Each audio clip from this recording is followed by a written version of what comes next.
Et soyez libre, un édito et une nouvelle figure qu'on accueille dans cette matinale et j'en suis particulièrement heureux. Bonjour Franck Dedieu. Bonjour Maxime. Merci beaucoup d'être avec nous, journaliste Marianne. Et ce numéro qu'on retrouve en kiosque et sur le site internet, bien sûr, enquête sur les Tata flingueuses, leur plan pour liquider le PS à Paris. Et on y retrouve Sophia Chikirou, Rachida Dati et Sarah Knafo. Et c'est donc la une de l'hebdomadaire Marianne. Pour votre chronique, mon cher Franck, qu'on retrouvera donc tous les vendredis, votre première avec cette question que vous posez. Est-ce que c'est Macron, le président français, qui a fait plier Trump? Alors d'abord, Maxime, un petit rappel. La France aime bien dire non. Dire non surtout aux États-Unis. Elle le fait souvent et avec un certain panache, une certaine grandeur. Non aux Américains, quand De Gaulle sort du commandement de l'OTAN en 67. Non au reaganisme de Mitterrand en 81, qui était la grande mode. Désireux de rompre avec le grand capital. Non à Bush, plus près de nous, signé Chirac en 2003 pour ne pas suivre le président américain en Irak. Et voilà un autre nom récent, celui de Macron à Trump. Un double nom même, Maxime. Non assez visé sur le Groenland, je n'y reviens pas. Et non à son Conseil de la paix, une sorte d'ONU bis où il faut payer 1 milliard de droits d'entrée.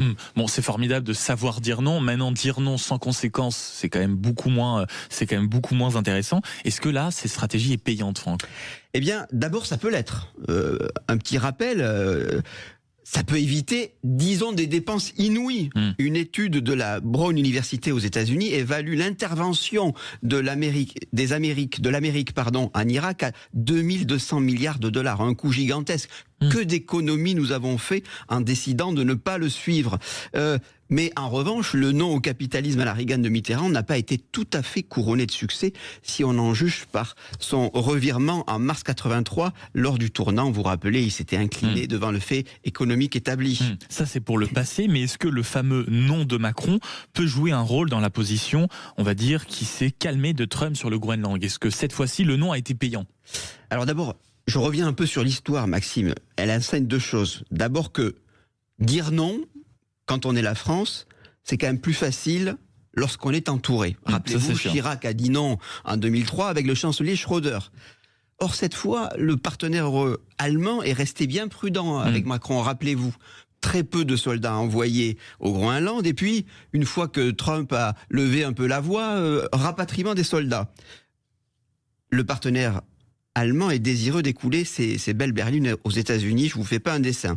Mais assez étonnamment, il y a eu bien sûr une sorte de coalition autour de Macron, mais qui n'est pas venue des Européens forcément, contrairement à ce qu'on peut dire. Plutôt de l'extérieur de l'Union. Oui. Plutôt de l'extérieur de l'Union. Les Italiens, Meloni a voulu jouer les intermédiaires. Je ne reviens pas sur le Hongrois, qui est plus proche idéologiquement de Trump. Et finalement, ceux qui ont élevé le plus la voix, assez paradoxalement, ce ne sont pas les Européens, ce sont par exemple, le Premier ministre canadien, Mark Carney, qui a parlé de rupture avec son allié de toujours, ce n'est pas rien. Le Royaume-Uni, c'est aussi une vraie rupture qui était aussi toujours censée regarder vers le large, selon le bon mot de Churchill, a réagi. Et c'est une puissance nucléaire qui a fait partie de l'expédition au Groenland aux côtés de Macron. Et puis ce non norvégien aussi, qui est un autre pays non européen, enfin non membre de l'Union européenne, qui a aussi fait montre de fermeté. Donc il y a un contraste avec le silence assourdissant des pays de l'Est,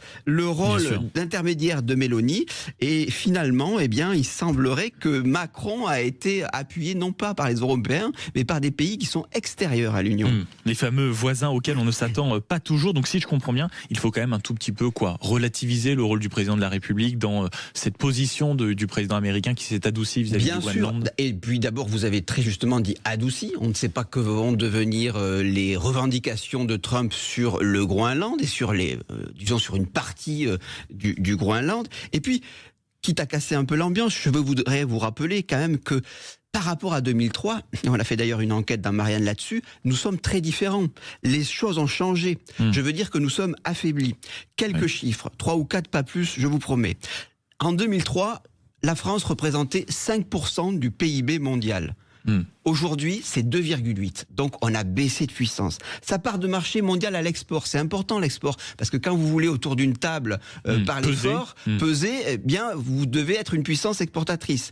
En 2003, nous pesions 5,3% du commerce mondial à l'export. Aujourd'hui, c'est la moitié. Donc, nous avons divisé par 2 notre puissance Et l'oncle Sam, parallèlement, au même moment, eh bien, a gardé intacte sa superpuissance. Pour paraphraser Bismarck, la diplomatie sans puissance économique, c'est comme la musique sans instrument. C'est ça, et malheureusement on en a eu la preuve ces derniers temps. Merci beaucoup Franck de Dieu, qu'on retrouve désormais donc tous les vendredis sur Sud Radio, après le journal de 8h. Et puis dans un instant, on débattra de cette question, alors que dans une trentaine de minutes du côté de l'Assemblée nationale, en réalité les députés vont devoir choisir si oui ou non ils lèvent le pouce ou ils baissent le pouce vis-à-vis de Sébastien Lecornu. Mais il y a un camp qui nous intéresse particulièrement, c'est celui de la droite. Est-ce que vous avez compris, vous, ce que faisait la droite sur ce budget? Est-ce que pour rester crédible, Laurent Wauquiez, qui est le chef, on va dire, des députés de droite à l'Assemblée nationale, ne doit pas tout simplement acter la censure? Ça travaille dans certaines personnalités du camp de la droite. David Lisnard a déjà dit qu'il devrait censurer. Franck Louvrier, ancien conseiller et maire de la Baule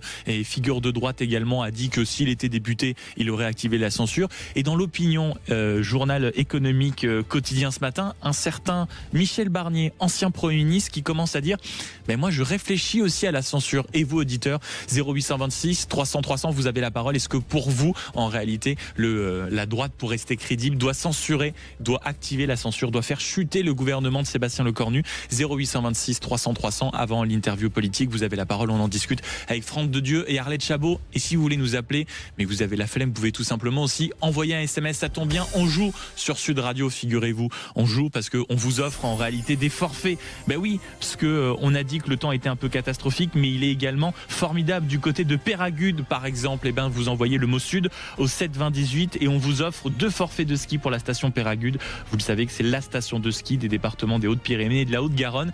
C'est très simple, vous écoutez Sud Radio et nous on vous offre le moyen de partir. C'est pas beau ça? Allez, 7 20 18, un seul mot, le mot Sud, et on revient dans une poignée de secondes sur Sud Radio. À tout de suite.